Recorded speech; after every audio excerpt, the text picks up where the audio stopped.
Hello friends, welcome to कक्षा 247। आज हम बात करने वाले हैं सीटेट दिसंबर 2019 के मैथ्स पोर्शन के बारे में, जिसके आपके 30 क्वेश्चंस आते हैं। ठीक है, इसमें से नॉर्मली 15 क्वेश्चन आपके न्यूमेरिकल्स होते हैं और 15 क्वेश्चन आपके पेडागोजी के होते हैं। ये चेंज भी हो सकता है पैटर्न, अभी तक तो वैसे यही रहा है।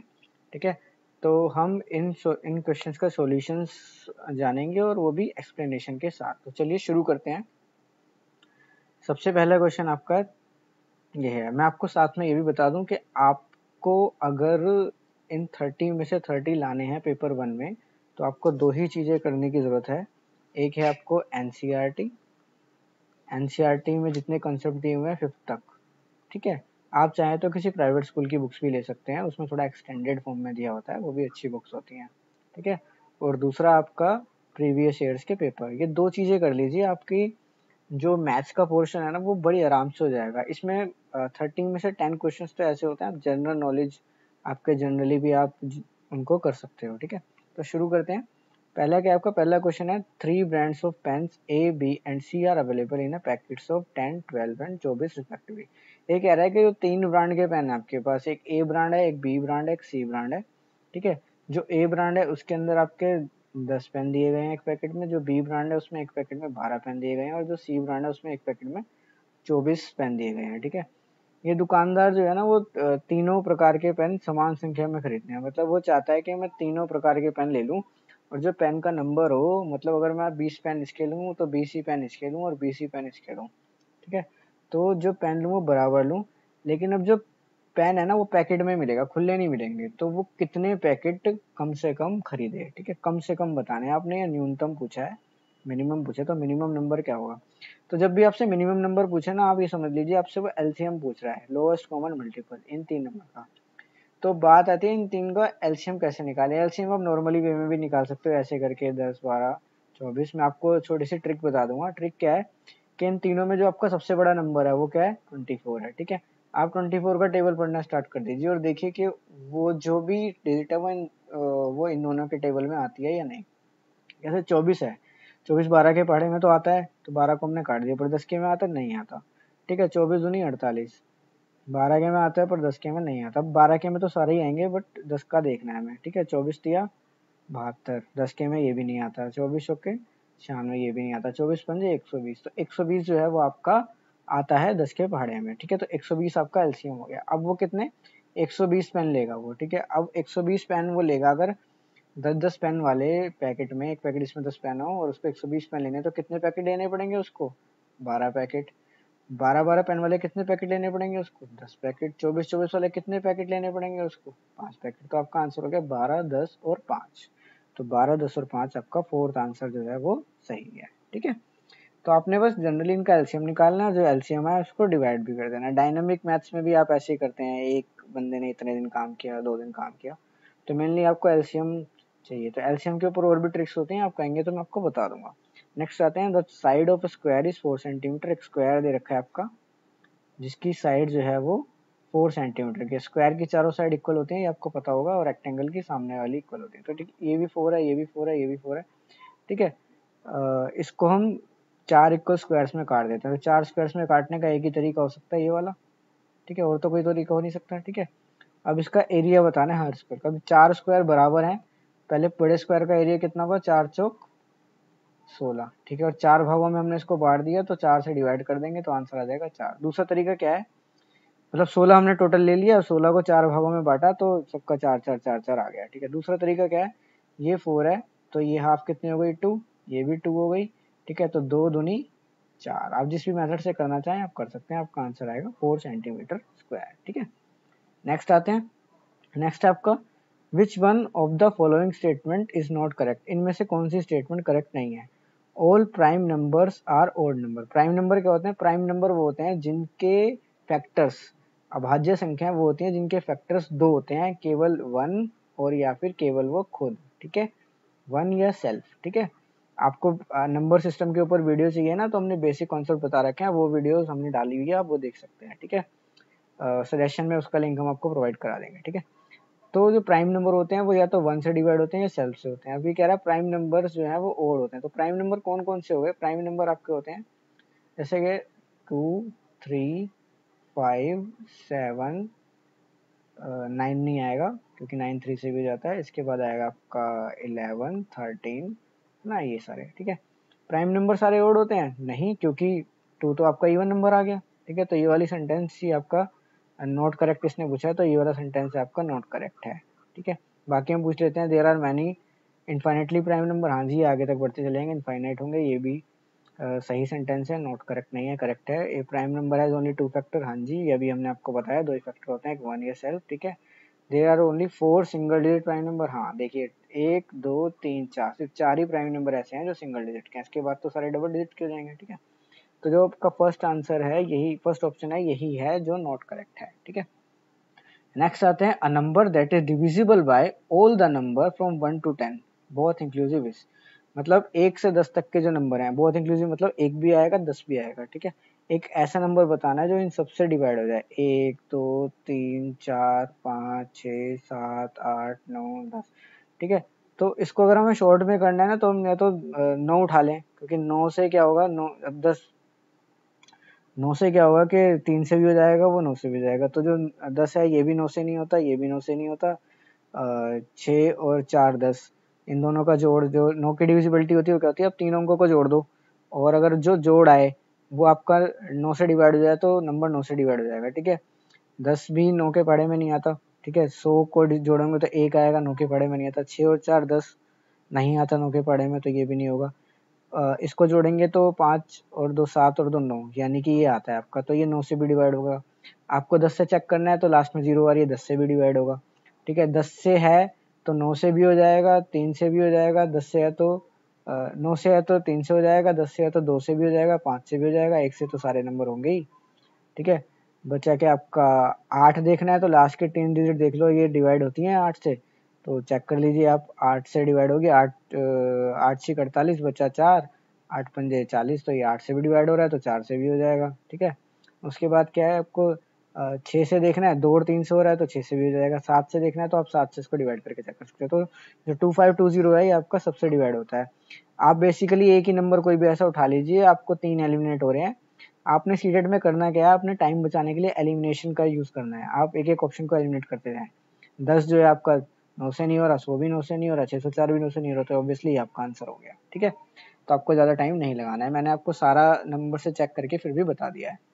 नेक्स्ट आते हैं, Ayesha has only 5 rupees and 10 rupees coin. उसके पास क्या है, 5 रुपीज़ के कॉइन है और 10 रुपीज़ के कॉइन है, ठीक है। शी हैज़ 25, ठीक है। उसके बाद टोटल कॉइन कितने हैं, 25 हैं, ठीक है। अब the amount of money, total रुपए कितने उस पर 160 है, ठीक है। 5 और 10 के कॉइन है, टोटल रुपए 160 है, टोटल कॉइन 25 है। तो आपको बताना है कि कितने कॉइन 5 के हैं, कितने कॉइन 10 के हैं। इसको करने के दो तरीके हैं सिंपली। एक तो ये है कि हमने 5 वाले कॉइन x मान लिए, 10 वाले कॉइन y मान लिए, और दोनों को जोड़ के कितना 25 कॉइन हो गए। और अगर हम इनको गुणा कर दें 5x और 10y, तो ये कितना होना चाहिए, 160 होना चाहिए। और इस पूरी इक्वेशन को अगर 5 से भाग कर दें तो x प्लस 2y बराबर 32 आता है। अब तरीका ये है कि इस ऑप्शन को उठाओ और इस इक्वेशन में डालते रहो, जहाँ सेटिस्फाई हो जाए वो वाला ऑप्शन सही होगा। जैसे कि आपका ये 18 और 7 है, 18 प्लस 2 गुना 7 कितना हो गया आपका, 14 बराबर 32 आ गया, तो ये ऑप्शन आपका सही हो गया, ठीक है।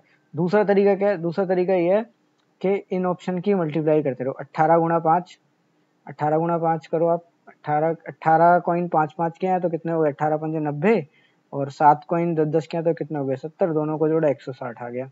तो ये ऑप्शन आपका सही हो गया। बाकी ऑप्शन चेक करने हैं तो आप कर सकते हो। 10 गुना 5 कितना हो गया 50, और 15 गुना 10 कितना हो गया 150, 200 हो गए, तो ये भी नहीं होगा। ऐसे इसको चेक करेंगे तो 15 गुना 5 कितना हो गया, और 10 गुना 10 हो गया आपका 100, 15 गुना 5 हो गया 75, तो 175 आया, ये भी नहीं होगा। इसको करेंगे लास्ट ऑप्शन को तो 20 गुना 5 कितना हो गया आपका 100, और 5 गुना 10 कितना हो गया 150, तो अब भी 160 नहीं आया। तो सिर्फ फर्स्ट इक्वेशन आपकी सेटिस्फाई कर रही है, ठीक है। तो आप दोनों तरीके से कर सकते हो, लेमन मेथड भी मैंने आपको बता दिया और एक्स वाई वाला भी बता दिया। आप कोशिश करिए कि लेमन मेथड से आप करना चाहें तो, क्योंकि एक्स वाई में आप उलझ जाएंगे अगर आपका बैकग्राउंड जो है वो नॉन मैथमेटिकल है, ठीक है। नेक्स्ट आते हैं, इवेल्युएट करना है। अब इसको, इसका मान ज्ञात करने का दो तरीके से मैं आपको बता देता हूँ, ठीक है। इस वाले, इसको 3 पार्ट में ब्रेक कर लो, ठीक है, ठीक है। बोर्ड मास से भी आप कर सकते हैं, इतना लंबा मत जाइए, जो मैं आपको बता रहा हूँ उसको देखिए। ये वाला तरीका है। इसमें देखिए, इसमें भी 3 आ रहा है, इसमें भी 3 आ रहा है। इन दोनों में से हम 3 बाहर ले लें, अंदर क्या बचा 17.5 माइनस 12.5, ठीक है। और यहाँ क्या रह गया, 21 को 7 से भाग किया तो 3 आ गया, ठीक है। अब क्या किया, 3, 17.5 में से 12 गए 5 माइनस 3, 5 दिया 15 माइनस 3 कितना हो गया 12। एक तो आपका आंसर ऐसे आ सकता है, ठीक है। दूसरा आंसर कैसे आ सकता है, दूसरा आंसर मैं आपको बता देता हूँ। इसमें भी 3 है, इसमें भी 3 है, इसमें भी 3 है। क्या करना है आपको, इसको ब्रेक कर दो 21 को। कैसे कर दोगे, 21 को हम ऐसे लिख सकते हैं ना, ऐसे हो गया -3 गुना 7 डिवाइड बाय 7 गुना 12.5, सॉरी -3 गुना 12.5, ठीक है। इसमें से भी आपने 3 ले लिया, इसमें से भी 3 ले लिया, तो तीनों में से अगर आप 3 कॉमन ले लोगे तो अंदर बचेगा 17.5 माइनस, यहाँ पे क्या हो गया, यहाँ से 3 लिया तो बचा 7 डिवाइड बाय 7। या फिर दूसरे तरीके से मैं आपको बता देता हूँ, इसको रहने दीजिए, ऐसे कर लीजिए आप जरा। 17.5 गुणा 3, 21 को आपने 7 से भाग के कितना आया 3, माइनस 3 गुणा 12.5, ठीक है। अब क्या करना है आपने, एक ये हो गया आपका, एक पार्टी हो गया, एक पार्टी हो गया, तीनों में से 3 बाहर ले लिया तो कितना बचा 17.5। इसमें से क्या बचा आपका, 1 बचा, ठीक है। इसमें से कितना बचा आपका, इसमें से आपका बचा 12.5, ठीक है। अब क्या किया आपने, अब आप इसमें से इसको माइनस करेंगे, ठीक है। इसमें से इसको माइनस करेंगे तो कितना आएगा आपका 5 माइनस 1, ठीक है। अब 3, 5 में से 1 गया 4, तो 3 चौक 12, ठीक है। तो मेरे हिसाब से आपका पहले वाला मेथड सही है, इस वाले से करना चाहें तो भी कर सकते हैं। आपने बस क्या करना है कि जो बीच वाला ऑप्शन है इसको ब्रेक करेंगे तो इसमें से 3 निकल के आ जाएगा, फिर आप तीनों में से 3 कॉमन ले लीजिए, या फिर फर्स्ट और थर्ड टर्म में से 3 कॉमन ले लीजिए। दोनों ही तरीके से आप कर सकते हैं, आपका आंसर 12 आएगा। अगर आप बोर्ड मास से करना चाहते हैं तो बोर्ड मास से भी कर सकते हैं, पर बोर्ड मास से आपको ये दोनों मल्टीप्लिकेशन और ये दोनों मल्टीप्लिकेशन थोड़ी सी टफ लग सकती हैं, इसलिए मैंने आपको ये सही बताया है कि आप इसमें से भी 3 कॉमन लो, इसमें से भी 3 कॉमन लो और आपका आंसर आ जाएगा। नेक्स्ट क्वेश्चन पे आते हैं। 1/6 यानी कि एक बाग में 1/6 of trees in a garden are neem trees, यानी कि एक बाग में नीम के वृक्ष जो है 1/6 भाग है, ठीक है।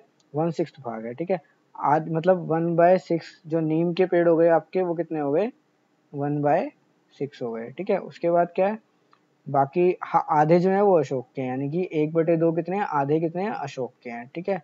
जो बाकी बचते हैं वो यूकेलिप्टस के हैं, यूकेलिप्टस के बाकी बचे वो कितने हैं, टोटल 5 पेड़ हैं आपके, ठीक है। 5 दे रखे हैं। How many of are there in the garden, ठीक है। नहीं, यूकेलिप्टस के आपको निकालने हैं, नीम के आपको दे रखे हैं 5 पेड़, ठीक है। नीम के आपको 5 पेड़ दे रखे हैं, यूकेलिप्टस के आपको निकालने हैं, ठीक है। अब क्या है कि 1/6 भाग आपका 5 है, ठीक है।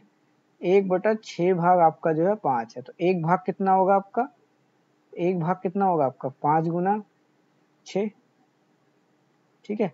इस 6 को इधर ले जाएंगे आप तो 1 की वैल्यू आ जाएगी, यानी कि पूरे की वैल्यू कितनी आ जाएगी आपकी 30, यानी कि आपके टोटल 30 पेड़ हैं, और 30 का 1/6 कितना होता है 5, ठीक है। तो ये बात सही हो गई आपकी, समझ गए। टोटल पेड़ कितने 30, ठीक है। 30 में से 5 नीम के हो गए, आधे आधे आपके अशोक के हैं, तो आधे कितने 15 अशोक के हो गए, तो 20 तो आपके यही हो गए, ठीक है। टोटल 30 थे, बचे कितने 10, वो 10 किसके होंगे, यूकेलिप्टस के हो जाएंगे, ठीक है। सिंपल क्वेश्चन दोबारा से समझ लीजिए। 1/6 भाग जो था आपका नीम का था, और नीम के पेड़ इसने 5 दे रखे हैं, ठीक है। तो 1/6 अगर 5 है तो पूरा कितना हो गया 5 गुना 6 हो गया, ठीक है। इसको इधर ले गए क्रॉस मल्टीप्लीकेशन, ठीक है। तो पूरे के पूरे कितने हो गए 30 पेड़ टोटल हैं, ठीक है। 30 में से 5 नीम के हो गए, आधे यानी कि 15 अशोक के हो गए, कितने हो गए 20, बचे कितने 10, वो 10 के उनसे होंगे यूकेलिप्टस के होंगे, तो 10 आपका आंसर हो गया, ठीक है। नेक्स्ट आते हैं। नेक्स्ट क्वेश्चन है, ट्रेन लीव्स ऑन 29 अगस्त, 29 अगस्त को जो ट्रेन है वो 29 अगस्त को जो ट्रेन है वो जाती है आपकी कब निकलती है 16:30 आवर्स पर, ठीक है। अभी आवर्स क्यों है, टाइम ट्रेन का टाइम टेबल है इसलिए, ठीक है। और डेस्टिनेशन पे पहुंचते 31 अगस्त को, ठीक है। 31 अगस्त को डेस्टिनेशन पे पहुंचती है, ठीक है। और कितने बजे पहुंचती है 8:45 पे, ठीक है। अब ये टाइम निकालना है, टाइम क्या, अब 29 से हम 30 अगस्त पे जाते हैं, डेट चेंज करेंगे तो 24 प्लस हो जाएगा, कितना प्लस हो जाएगा 24 आवर्स, ठीक है, कितना चेंज आया 24 घंटे का फर्क आ गया, ठीक है, और टाइम यहाँ पे सेम ही रहा, ठीक है, आवर्स में। अब इसको, ये पीएम था ना, अब इसको अगले दिन 31 अगस्त पे, ये कितना होता है 4:30 है शाम के, हम सुबह 4:30 पे चले जाते हैं, तो कितना ऐड किया हमने इसमें 12 और ऐड कर दिया, ठीक है। अब 24 यहाँ ऐड किया, 12 यहाँ ऐड किया, यहाँ डेट चेंज की थी, यहाँ एएम से पीएम से एएम किया, यानी कि शाम से सुबह कर दी, ठीक है। इसलिए जब पीएम से एएम करते हैं, एएम से पीएम करते हैं तो 12 का फर्क आता है, जब डेट चेंज करते हैं 24 घंटे का फर्क आता है, ठीक है। अब क्या है कि 31 अगस्त पे पहुंच गया है, लेकिन ये सुबह के 4:30 है, ये सुबह के 8:45, तो यहाँ से लेके यहाँ तक का कितना फर्क है, यहाँ पे फर्क है 4 घंटे, और कितना आ गया आपका 8 में से 4 गए 4 घंटे का, और 45 में से 30 गए 15 मिनट का, ठीक है। तो कितना फर्क है 24 और 12 36 और 4 40 घंटे, और ये वाले 15 मिनट, तो 40 घंटे 15 मिनट का फर्क कुल आया है, तो आपका आंसर हो गया 4, ठीक है। अब नेक्स्ट क्वेश्चन पे आते हैं। इन सबको आपको अरेंज करना है डिक्रीजिंग ऑर्डर में, ठीक है, डिक्रीजिंग ऑर्डर में अरेंज करना है, तो कैसे करेंगे इन सबको, मैं आपको बता देता हूँ कि सबसे मीटर सेंटीमीटर डेसीमीटर आपको दे रखा है, तो सबसे छोटा आपका होता है मिलीमीटर, फिर आता है आपका सेंटीमीटर, फिर आता है आपका डेसीमीटर, फिर आता है आपका मीटर, ठीक है। 1 मीटर में 10 डेसीमीटर होते हैं, 1 डेसीमीटर में 10 सेंटीमीटर होते हैं, 1 सेंटीमीटर में 10 mm होते हैं, ठीक है। अगर आपको लेफ्ट से राइट से लेफ्ट पे जाना है तो 10 मल्टीप्लाई करते जाइए, और उल्टा जाना है तो आप 10 डिवाइड करते जाइए, ठीक है। तो ये ऑप्शन आपको सीधा सीधा होता है, आपको पता होगा, इस सीरीज को आप याद कर लीजिएगा, ठीक है, इस हायरार्की को आप याद कर लीजिएगा, ठीक है। आगे भी होता है डेकामीटर वगैरह, वो सब आप चाहोगे तो अलग से उसकी वीडियोस बना दी जाएंगी। अब आते हैं हम इन सबको क्या करते हैं, हम एक ही किसी भी एक वैल्यू में, सबकी यूनिट अलग अलग है तो किसी भी एक यूनिट में कन्वर्ट कर लेते हैं, तो हम क्या करते हैं सॉरी, कि सबसे पहले mm दिया तो सब mm में ही कर देते हैं, तो सबसे छोटे में करें या सबसे बड़े में करें, ठीक है। सबसे छोटे में करना जनरली आसान होता है, तो ये दे रखा है 8500 mm, अब इसको हम लिख लेते हैं 8500, ठीक है। इसके बाद आया 800 सेंटीमीटर 8 mm, 800 सेंटीमीटर को जब हम mm में ले जाएंगे तो एक स्टेप नीचे जा रहे हैं, तो क्या करेंगे, एक जीरो लगाएंगे तो कितना हो गया 8000, ठीक है, और 8 भी दे रखा है तो 8008 हो गया, ठीक है। अब अगला क्या, 80 डेकामीटर 8 सेंटीमीटर, तो 80 डेकामीटर ये रहा, ठीक है। 80 डेकामीटर को 2 स्टेप नीचे ले जाना है तो 8000 हो गया, 8000, और 8 सेंटीमीटर को नीचे ले जाना है तो ये कितने हो गए 80 हो गए, तो ये हो गया आपका तीसरा हो गया आपका 8080, ठीक है, ये हो गया आपका 8080। अब नेक्स्ट कितना है 8 मीटर, 8 मीटर कितना होता है 8000 होता है, ठीक है।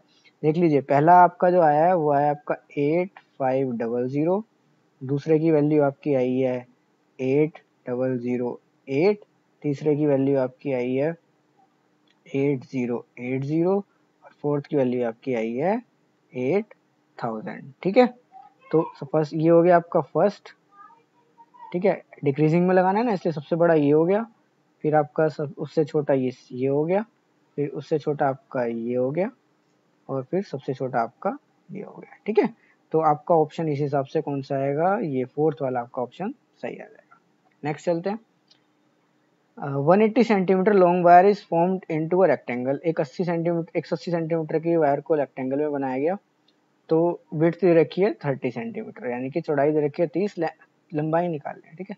अभी जो 180 सेंटीमीटर की वायर थी आपका पेरीमीटर दे रखा है, यानी कि परिमाप दे रखा है, रेक्टेंगल की शेप होती है आपकी ऐसे, ठीक है।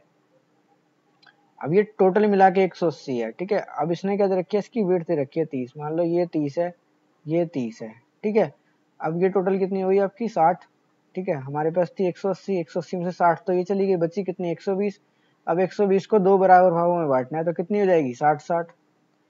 एक तरीका तो ये है, दूसरा तरीका क्या है, 2l+b फॉर्मूला लगा दो, पेरीमीटर का कितना दे रखा है 180, ठीक है, 2l निकालनी है, b हो गई हमारी 30, 180 l+30 कितनी हो गई, ये मल्टीप्लाई में था यहाँ जाके डिवाइड में हो जाएगा, तो 180 को जब 2 से भाग करोगे तो 90 आएगा, l बराबर 90 - 30, तो ये हो गया 60। जिनको फॉर्मूले से करना है वो ऐसे कर सकते हैं, जिनको बूंदेबानी करना है वो ऐसे कर सकते हैं। अगर आप इस वाले मेथड से करना चाहें तो ज़्यादा बेटर रहेगा, कि फॉर्मूले कई बार याद नहीं रहते नॉन मैथमेटिकल बैकग्राउंड के स्टूडेंट्स को, ठीक है।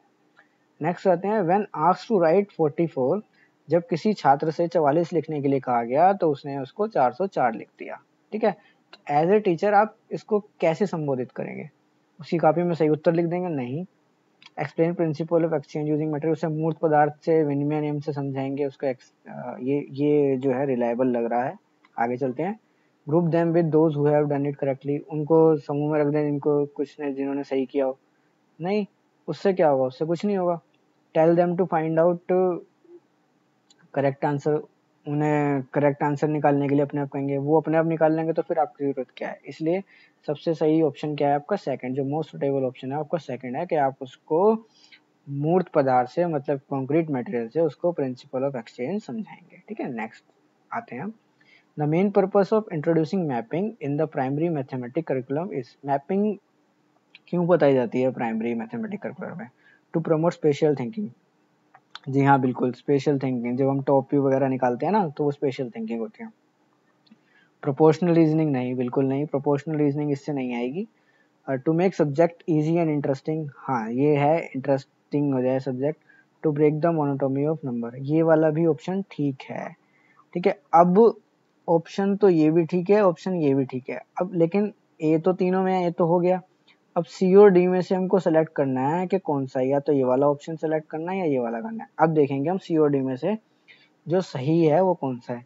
अब सिर्फ संख्याओं की निरस्तता को कम करने के लिए, अगर संख्या की निरस्तता कम होगी वो कब होगी? जब सब्जेक्ट इंटरेस्टिंग हो जाए। तो अगर सब्जेक्ट इंटरेस्टिंग हो गया तो निरस्तता तो अपने आप खत्म हो जाएगी ना, मोनोटोनी तो अपने आप खत्म हो जाएगी। तो ए और सी जो है इसके बेस्ट सुटेबल है। डी ठीक है, बट अगर हम सी को करेंगे तो डी अपने आप हो जाएगा। तो जो सी है ना वो बड़ा पार्ट है और डी जो है वो छोटा पार्ट है। ठीक है, तो सी करो तो डी अपने आप हो जाएगा। इसलिए ए और सी हम इसमें लगाएंगे ऑप्शंस के हिसाब से, यानी कि फर्स्ट ऑप्शन हमारा करेक्ट हो गया। नेक्स्ट आते हैं।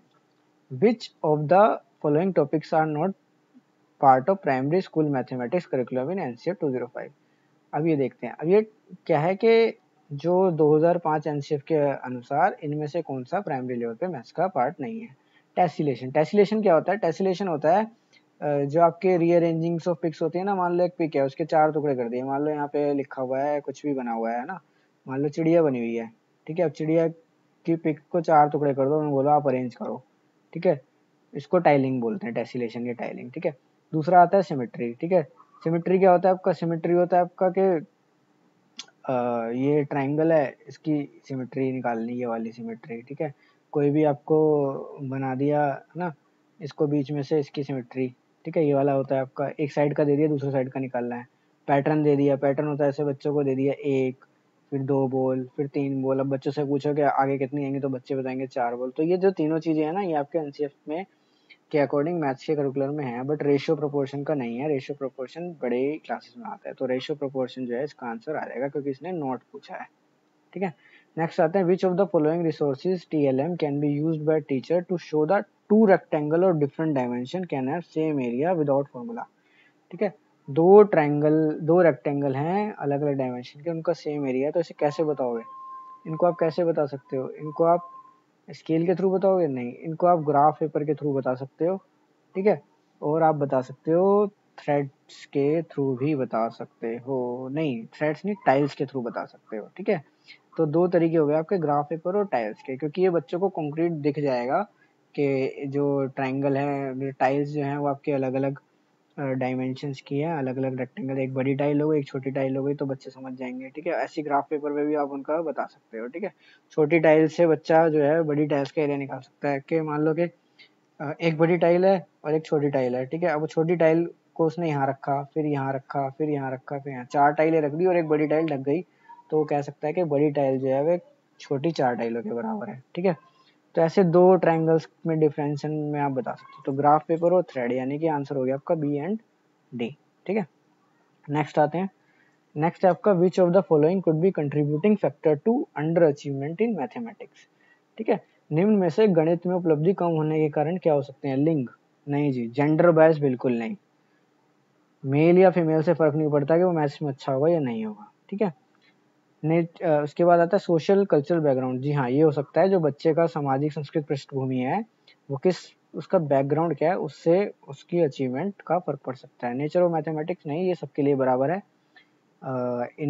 इन्नेट एबिलिटी ऑफ पर्सन ये भी नहीं, उसकी एबिलिटी से भी फर्क नहीं पड़ सकता। अगर इन्नेट एबिलिटी से ही फर्क पड़ना होता तो फिर टीचर की जरूरत नहीं होती। तो सोशल कल्चर बैकग्राउंड को अगर हम बच्चे के चेंज कर दें तो उसकी मैथमेटिक्स अच्छी हो सकती है। तो इसका ऑप्शन आ गया सेकंड।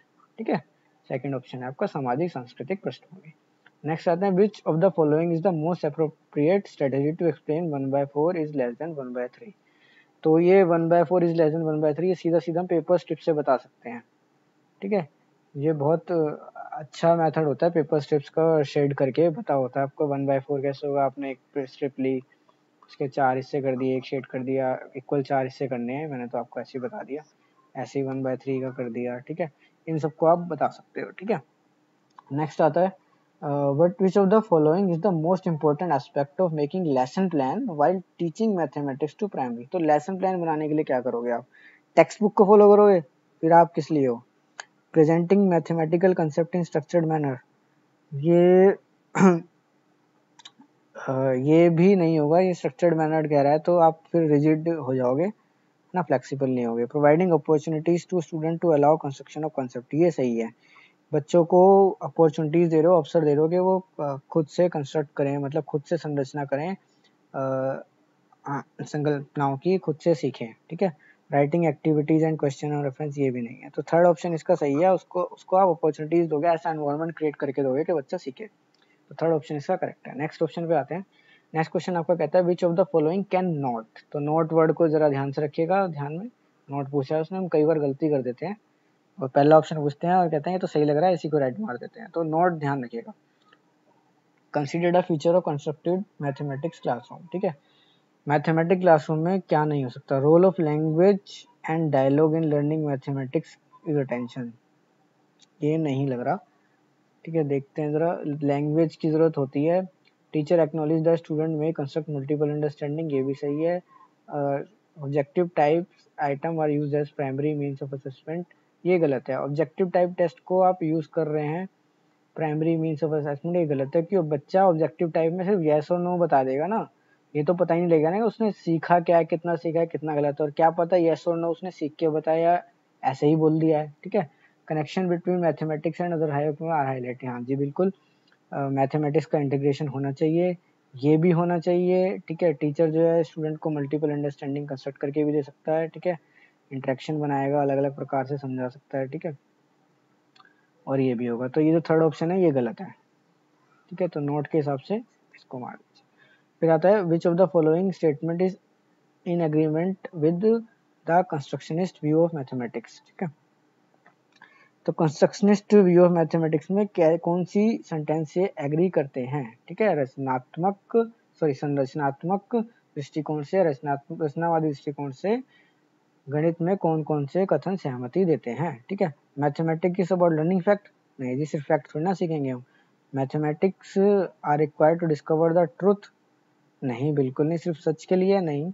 मैथमेटिक्स एंटायरली ऑब्जेक्टिव, बिल्कुल नहीं। Visualisation is an important aspect, ये सही है। मानस दर्शन जो है बहुत ही महत्वपूर्ण पहलू है। ठीक है, बच्चा विजुअलाइज करता है हर चीज को, तो मैथमेटिक्स तो आपका बहुत अच्छा सब्जेक्ट है। नेक्स्ट आते हैं, which of the following activities is best suited for the development of special understanding of the children. Special understanding क्या होती है, हम आसपास की चीजों को एक तरह से बता पाए कि वो कितनी दूरी पे हैं। जैसे आप बच्चे से पूछा जाए कि आप यहाँ से घर जाएंगे तो कैसे जाएंगे, तो वो आपको पूरा मैप तैयार करके दे देगा। ठीक है, पूरा मैप तैयार करके दे देगा, मतलब उसके दिमाग में आ जाएगा हमें फिर लेफ्ट लेना है, फिर ये चीज आएगी, फिर वो ऐसी वाली बिल्डिंग होगी। ठीक है, तो वो वाली चीज। ठीक है, drawing the top view of model, ये ठीक है, क्योंकि वो ऊपर से जब देखेगा तो वो सब चीज बता सकता है कि कौन सी चीज कहाँ पे रखी है, तो एक बोतल के बारे में बता सकता है वो। ठीक है, locating cities of map, cities से स्पेशल अंडरस्टैंडिंग नहीं होती, सिटीज से सिर्फ एक सिटी के बारे में बताएगा, स्पेशल नहीं बता पाएगा। ठीक है, स्पेशल में हम त्रिविम समझ को बता रहे हैं। ठीक है, नोटिस 3D इमेज, एक तरह से noting the time of the Moonrise, बिल्कुल नहीं, इससे कुछ नहीं होगा। Representing number of number line, इससे कुछ नहीं। तो फर्स्ट ऑप्शन जो है आपका करेक्ट है। नेक्स्ट आते हैं, which of the following is not true with respect to the learning in mathematics. ठीक है, नॉट पूछा है, अब देखते हैं, जैसे कि एलिमिनेशन मेथड से ही कर लेते हैं हम इसको। जैसे कि teacher believe about learners have powerful impact to learning outcome, learner का बिल्कुल। अध्यापक के सीखने वालों के प्रति विचारों का अधिगम परिणामों पर प्रभावशाली होता है, बिल्कुल। ये सही है। हमसे नॉट पूछा है तो हम इसको नहीं लेंगे।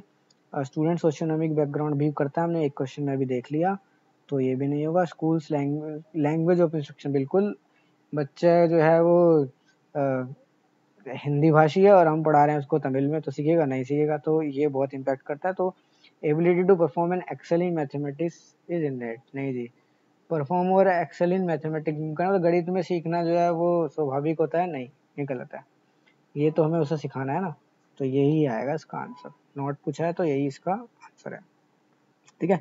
इननेट वर्ड आ गया ना, इननेट नेगेटिव सेंस में इसलिए जाता है कि बच्चा ही अगर खुद से सीख रहा है तो फिर हम क्या सिखा रहे हैं, बच्चा पैदा हुआ है मैथ्स लेके, नहीं, ठीक है, हमें भी तो उसमें डेवलप करना है कुछ।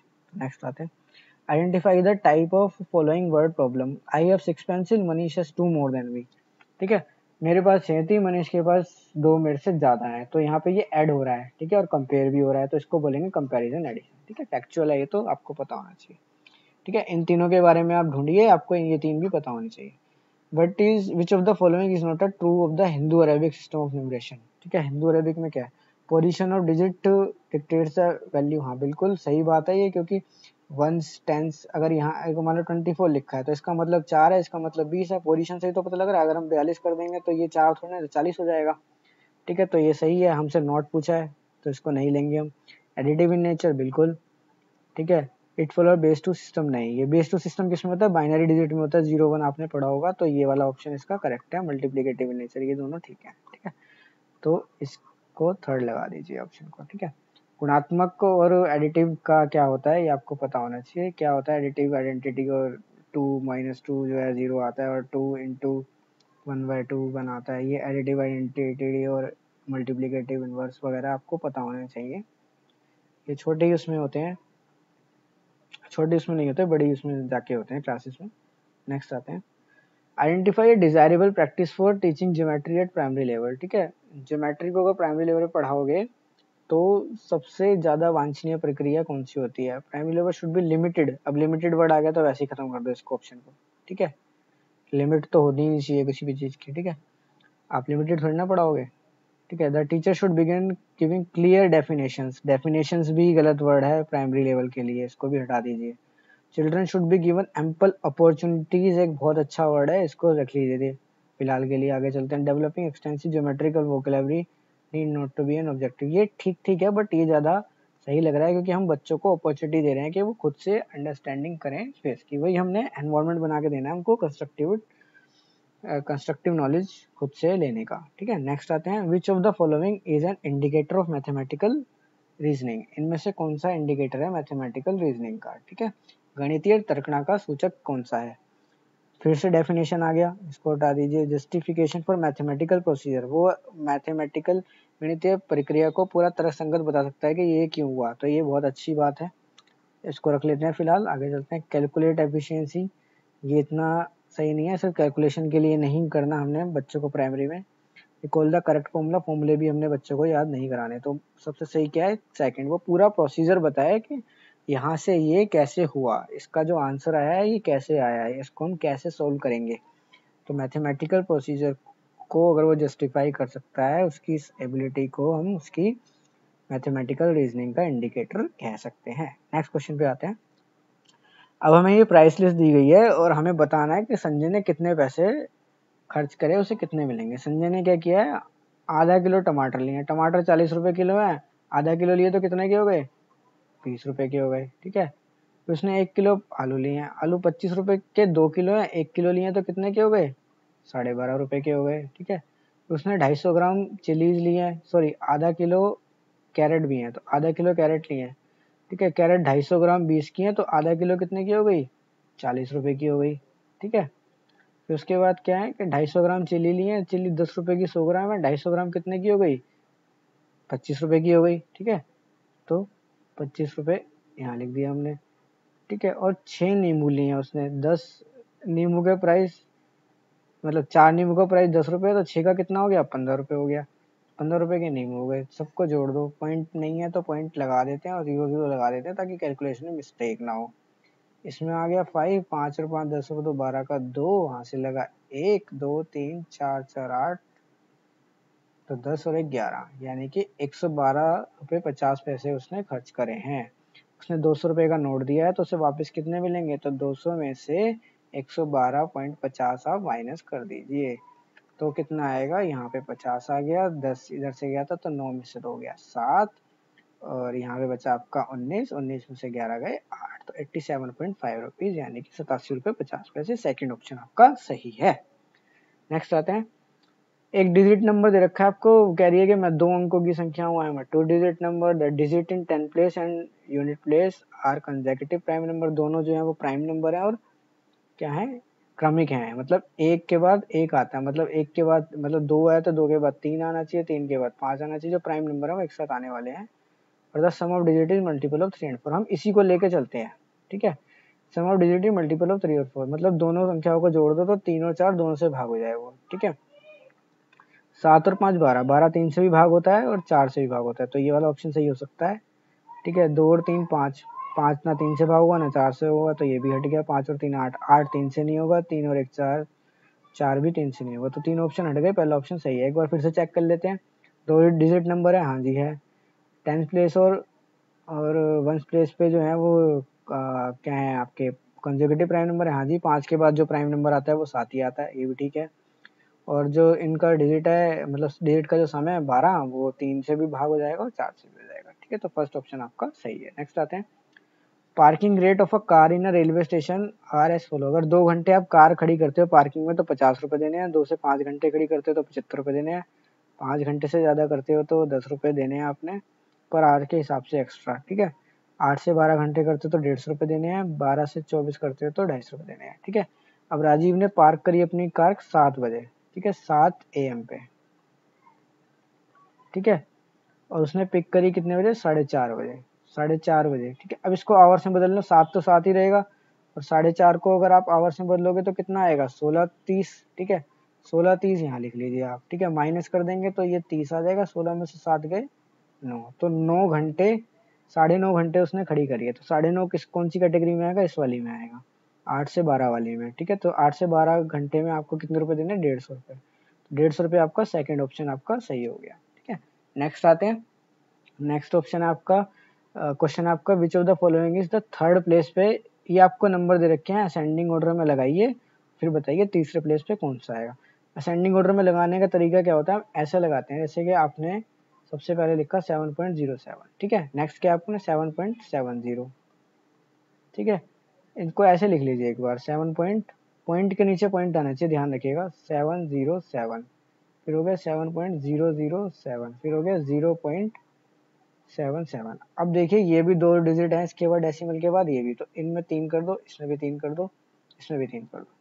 अब देखो सबसे छोटा कौन सा है, ये सारे 7 वाले हैं, सबसे छोटा ये है, तो ये हो गया फर्स्ट, ठीक है। इसके बाद देखिए, इसके बाद देखें तो बाकी सब में 7 है, इस 7 को अगर हटा दें तो ये कितना है 70, ये 700, हालांकि 070 बोलते हैं, मुझे भी पता है 700 बोलते हैं, बट हमें क्या करना है, मैं आपको तरीका बता देता हूँ, आपको इसको 70 पढ़ो, इसको 700 पढ़ो, इसको 707 पढ़ो, इसको 7 पढ़ो, सबसे छोटा कौन सा हुआ, 7 हुआ, तो ये हो गया आपका सेकंड नंबर का, ठीक है। फिर कौन सा हुआ, ये हो गया आपका 70 थर्ड नंबर का, फिर हो गया ये आपका फोर्थ नंबर, फिर हो गया फिफ्थ नंबर का, ठीक है। तो उसने कौन से नंबर का पूछा, थर्ड नंबर का पूछा, तो ये आ गया आपका 7.07, 7.07 आपका हो गया ये थर्ड ऑप्शन, ठीक है, ये करेक्ट है आपका। नेक्स्ट चलते हैं, in a 5 digit number the digit at 10th place is 8, ठीक है, 5 डिजिट नंबर है तो सबसे पहले क्या करो, 1 2 3 4 5 बना लो, 10th प्लेस, दहाई के अंक पर संख्या 8 है, दहाई के अंक पे हमने 8 लिख लिया, digit at unit place is 1/4 of the digit at 10th place, यानी कि इससे 1/4 है, मतलब इसका 1/4 है, तो 1/4 8 का कितना हो गया, 2 हो गया। तो अब यहाँ देखो कि 2 ही ऑप्शन हो गए आपके, ऐसे एक ये वाला हो गया, एक ये वाला हो गया। अगली बारी में आपका आंसर सोल्व हो जाएगा, कैसे हो जाएगा, digit at 1000 place is 0, 1000 place पे जो डिजिट है वो 0 है, 1000 प्लेस कौन सा होता है आपका, ये वाला, इस पे 0 आ गई, तो आपका आंसर ये वाला सही हो गया, ठीक है। एक बार आगे पढ़ के चेक करना चाहो तो कर सकते हो, कैसे, digit at 100 place is twice that of the unit place, जो यूनिट प्लेस पे डिजिट है उसका 3 गुना 100 प्लेस पे, तो यानी कि 2 का 3 गुना हो गया सॉरी 2 का 2 गुना हो गया, ट्वाइस है ना, तो 2 गुना हो गया इस पे, तो 4 आ गया। और डिजिटेड 10,000 प्लेस थ्राइस, और इसका 3 गुना 10,000 प्लेस पे, तो यानी कि 6 हो गया। तो आपकी आंसर ये आ गया 60482। हालांकि आप 3 लाइन से इसका आंसर कर सकते थे। सीटेट के ऊपर में आपको ये ध्यान रखना है, एलिमिनेशन से यूज करेंगे तो आपको क्वेश्चन जितना कम टाइम में हो जाए वो सही रहेगा। ठीक है, तो एलिमिनेशन का यूज कीजिए। 2 ऑप्शन तो आपके पहले ही एलिमिनेट हो गए थे, जो बाकी के 2 बचे उनमें से हमने चेक कर लिया था, तो आपका आंसर 4th आ गया। ठीक है, तो ये थे आपके आज के 30 क्वेश्चन सीटेट के दिसंबर 2019 के पेपर के। आपको आगे के अगर क्वेश्चंस चाहिए तो हमारी वीडियो को शेयर कीजिए, चैनल को सब्सक्राइब कर दीजिए। हम आपको आगे के क्वेश्चंस देंगे, बाकी के जो एग्ज़ाम्स हमारे हुए थे इससे पहले के 2018 वाला वगैरह वगैरह, उन सब के हम आपको प्रोवाइड कराएंगे बहुत ही जल्दी। ठीक है, तो आज के लिए इतना ही। Thank you.